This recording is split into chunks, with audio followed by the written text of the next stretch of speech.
You chose absolutely right tuning in to Rwanda Television tonight. A very good evening to you from wherever you are joining us from, and welcome to At Night edition. These are the headlines.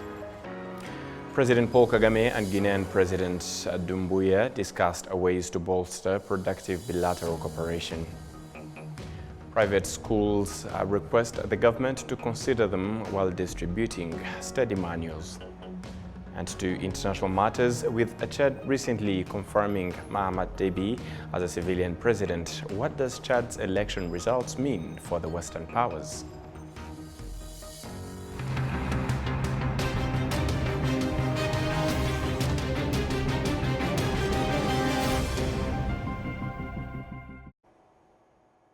Good evening to you once again, and thank you for your company on Rwanda Television News. As we kick it off, on Monday afternoon, the President of the Republic of Rwanda, His Excellency Paul Kagame, paid a state visit to Guinea following a two-day visit to Senegal.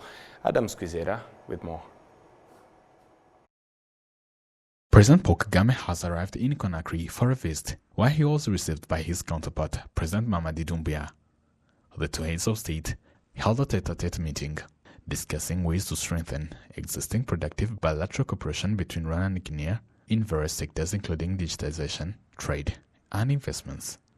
This comes following Doumbouya's three-day official visit to Rwanda in January, where both expressed interest in furthering relations between the two countries for the benefit of their people, particularly bolstering numerous sectors including digitization, trade, and investments. Doumbouya's visit to Kigali was following President Kagame's visit to Conakry in April 2023, during which a joint commission was established between the two countries to promote cooperation in agriculture, digitization, education, mining, and security.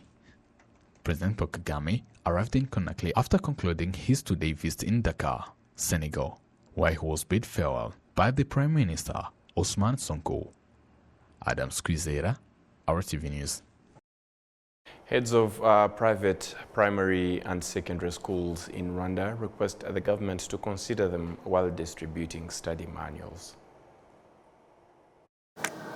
Although they use government curriculums, heads of private schools say they face difficulty in getting study manuals to be used in teaching and learning. It is always a challenge for private schools to access textbooks. But as a school, I said for us, maybe I would say we are blessed that all our students have tablets, and we have put all those books which are on REB online onto those tablets, and students can easily access these books anytime. Some of the students applaud the quality of education they receive from these schools. The main reason why I joined the private school, firstly, was to get the education which has another level where I could get every explanation, and I want to go beyond what I see here in Rwanda, because I have experienced teachers who could go beyond, who could go very abroad, and I get what I could meet even when I go to study abroad. I have met experienced students, my fellow students, where we could share everything without saying that we have a limit of what we could study, and also leaders who could guide us, who could see the main vision of the reason why we came here to school. Yeah. I get quality education from teachers different from that one of other public schools. Like performance, I have good performance, first, second, third. But when I was in a public school, once I couldn't just perform like that. Teachers give us a lot of time. New Generation Academy is a private school with an international academic program and has students from 11 different countries. The investor who started the school, Jean-Claude Tuyisenge, explains why they chose the program. An example is that if we give out exams similar to those given in the UK, let's say a person has a 2-year contract in Rwanda, if they have to move to another country, their children should be able to continue studies without any problem. While Prime Minister Dr. Edouard Ngirente presented the picture of the education sector from 2017 to 2023 to parliamentarians, they expressed eagerness to understand the performance of private schools and how they are controlled. The Ministry of Education say these schools are evaluated and assisted to acquire necessary equipment. ndetse no mu minsi iri imbere cyane cyane abakora gahunda za international programs tubafitiye gahunda yo We are planning to visit schools with international programs to assess if their accreditations are up to date. Since Rwandans have their children there, we need to know how they operate. The other thing is that we work closely with private schools. An example is the Smart Education program implemented under the Rwanda Education Network. The schools and research centers connected are not only public, but also private. The official Gazette of 20th of October 2021 depicts that every learner in each category must at least study citizenship, mathematics, English, Kinyarwanda, information communication, and technology. The government says all these lessons are currently taught in private schools. To health matters, the Kibagabaga Hospital Administration affirms that establishing the maternity home at the hospital will help better care and service for a large number of mothers who attend at the hospital. Prince Manzi with more. Mothers consulting the Kibagabaga Hospital are sent by the health centers for the C-section after delivering normally fails. When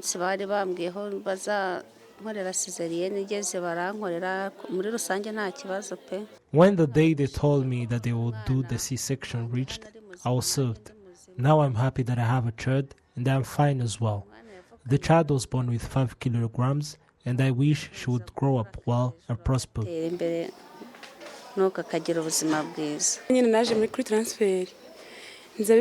came here on a transfer. I gave birth through the C-section. Myself and the child were okay. She was born with 4.2 kilograms, and I wish her a prosperous life and make us proud as a family. The Director General of the Kibagabaga Hospital, Dr. Lieutenant Colonel Ernest Munyemana, reiterates that the hospital acquires more than 500 mothers monthly from 16 health centers working with this hospital and from other regions.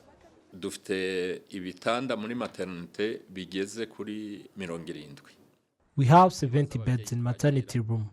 When you number the mothers we receive, they are greater than this number, and those who ever went through the C-section, they only have to come to the hospital. There are various issues that led to some of the mothers to be transferred at the hospital.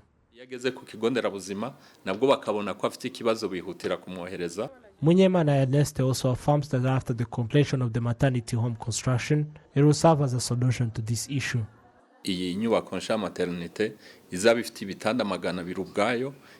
This new maternity home with 200 beds will help in this issue. Every woman, upon realizing of the pregnancy, she is set to consult the hospital to see if there are no complications. Consulting the hospital earlier helps in saving the life of the mother. Fabrice Sebagire, the acting head of Building Construction and Rehabilitation Department at the Rwanda Housing Authority, demonstrates that there have been obstacles towards finalizing the construction of this maternity home. We started construction in wet season. There's a part of maternity and another for neonatal care, able to have incubators for 37 children. The delay in this construction affects the progress needed. That is why we're clear on the situation, since it is set for public use. Sebagire reiterates that the construction of this maternity home is at 36% rate and it is expected to be completed in March 2025. This maternity home is worth 10 billion Rwandan francs. The Ministry of Health demonstrates that the increase in number of personnel in the health sector goes hand in hand with the increase in infrastructures, including clinics and medical equipment. Back to education matters. Researchers and education experts showed that building sustainable quality education requires keeping up with the latest technology and training teachers on basics such as technology and languages so that they can be able to produce graduates who are able to compete at the labor market worldwide. This is one of the findings of the International Conference on Necessary Changes Needed in the Education Sector that was held in Kigali. Olive Nete was there and brought us the report. The conference serves as a platform for educators and policymakers to collaborate, innovate, and drive positive change in the education system. Discussions focused on various key points, which revolved all around improving the quality of education, and these also include enhancing education policy, leadership and management, teacher professional development, educational technology and pedagogical innovations, and more. The discussions also revolved around addressing the evolving needs of society, advancement in technology, and the changing nature of work. Professor Wenceslas Nzabarirwa, teaching at the University of Rwanda, reiterates on some of the challenges lecturers still face.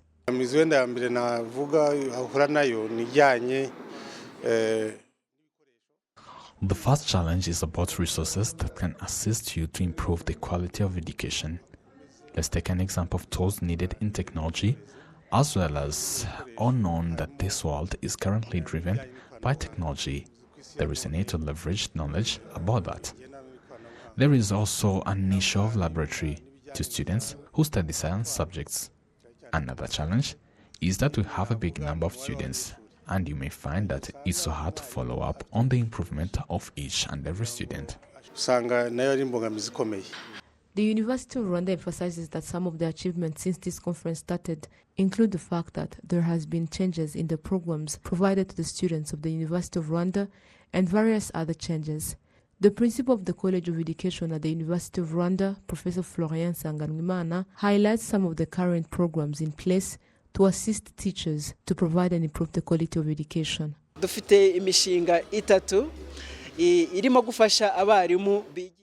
We currently have 3 projects that are assisting teachers so that they can deliver quality education. The first known as Human Capacity Development, which entails various components, and it started back in 2019. And some of these programs have started to yield results. For example, trainings of teachers who teaches mathematics and science have been beneficial in the education system. So far, now they teach students, ensuring also that the practical experiences are also embraced and made. Another project revolves around improving the language skills of teachers so that they can better provide the knowledge to students. The Vice Chancellor of the University of Rwanda, Dr. Didas Kayihura, emphasized the importance of building the capacity of teachers in line with this century, stressing that having students who can compete at the labor market worldwide requires qualified teachers. Even though we are concerned about students, there is a need to evaluate the capacity of our teachers. Are we really at the standard required in this century? We mentioned the current AI tools available such as ChatGPT that are disrupting students' ability to do things on their own since they carry out their assignments on those AI tools. We must be able to also detect such issues. We will be working in vain if students no longer have the capacity to deliver things on their own. If you're not aware of such trending things and know how to align or use them wisely, we wouldn't be able to attain the quality education we want.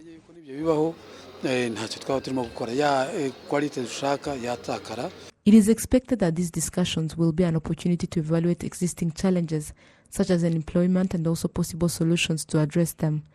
The International Conference on Reshaping Education is being held for the second time and will last 3 days. Olive Mete, RwandaTV News.